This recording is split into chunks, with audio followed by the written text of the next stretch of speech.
Welcome back to lakh টাকার লক্ষ্মী লাভ season 2। পূর্ণিমার কাছে আসি। তোমার নাইটির ব্যবসা কতদিনের পূর্ণিমা? 7-8 বছর। আচ্ছা, এটা শুরু করলে কেন? শুরু করলাম, আমি প্রথমে হাউস ওয়াইফই ছিলাম। তো আমার স্বামী রাজমিস্ত্রির কাজ করতো। আচ্ছা। করতে গিয়ে সানসেট ভেঙে পড়েছিল। ও মানে ভগবান সহায়, তাই ও বেঁচে রয়েছে। তো ওর কোমরে লেগেছিল, মুখটুক ফেটে গেছিলো, এখনও ঠোঁটে সেলাই করা, নাক অপারেশন করা। তো বিছানায় যখন ছিল তখন আমার বড় মেয়েটা একদমই ছোট, তখন কি করব বুঝতে পারছিলাম না। আর তখন আমাকে একটা দাদা বললো, তোকে তো কিছু করতে হবে, ওর তো ওষুধপত্রের অনেক খরচা। আমি দাদা আমি কি করব? তখন বলল, অনেকেই তো ফুটপাতে দোকানদারি করে, করবি? তা আমি বললাম, তাহলে কী করে করি? তখন আমার কাছে 2000 টাকা নিয়ে আমি নাইটি নিয়ে এদিক ওদিক একটু একটু করে বসি। তো এ উঠিয়ে দেয়, আমার দোকানের সামনে বসবে না। কিন্তু এখন দিদি আপনাদের আশীর্বাদে দোকানদাররাও আমাকে ভালোবাসে।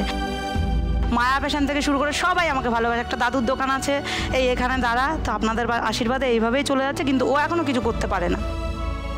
ওর ডাক্তার এমন বলে দিয়েছে যে ও যদি ভারী কাজ করতে যায়, যদি পড়ে যায়, আর ওর উঠে দাঁড়ানোর ক্ষমতা নেই।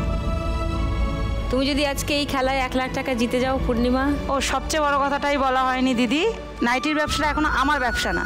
কেন বলেন তো, আমি যেই দাদাটার থেকে মাল আনি উনি আমাকে প্রচুর হেল্প করে। উনি আমাকে 10-12 হাজার টাকার মাল একবারে দিয়ে দেয়, চাক দেয় দোকানদার। তো আমি চাই ব্যবসাটাকে আমার নিজের করতে, আর আমার স্বামীকে একটা যদি কিছু ছোটোখাটো ব্যবসা বাড়িতেই। ও নমস্কার, বসুন বসুন বসুন বসুন। এই আমার ইচ্ছা, বাড়িতে যদি একটা ছোট করে দোকান দিয়ে দিতে পারি, বা কিছু টাকা আমার নাইটিতে লাগাবো আর কিছু টাকা আমার চিকিৎসা করানোর জন্য। তোমার নাইটি দেখি একটু। হ্যাঁ দিদি আসো। কিরকম করে বেচো একটু আমাকে বলো। এই ধরে দেখুন, কাপড়টা ধরে দেখুন। আচ্ছা, খুব সুন্দর, রং কস একদম গ্যারান্টি আছে। কি গ্যারান্টি? রং কস? হ্যাঁ, রং কস প্রিন্ট কিচ্ছু উঠবে না। আচ্ছা, আপনি একটা নাইটি নিলে আবার আমার কাছে আসতে হবে, এটা সত্যি কথা। আরে না, বাহ ভালো দেখতে। এটা কত দাম? এটা আমি বাজারে বিক্রি করে 230 টাকা। আচ্ছা ওকে, 230 টাকা। নাইস। এই কাফতানগুলো তো খুবই ভালো দেখতে। বাবা রাত্রিবেলা এরম পরে তারপর ঘুম থেকে উঠলে ভাববে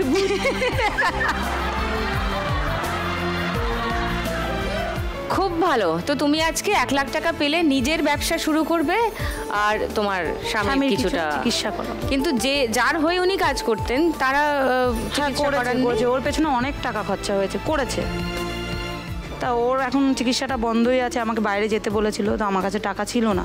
মোটামুটি আপনাদের আশীর্বাদে ঠিক আছে। তো ব্যবসাটা আমার করতে চাই, ব্যবসাটা ভালো করে বাড়ালে বাকি সবটা হয়ে যাবে। নাইস। আর ফার্স্ট রাউন্ডটা ভালো করে খেললে খেলায় অনেক দূর এগিয়ে যাবে। ঠিক আছে, চলে এস।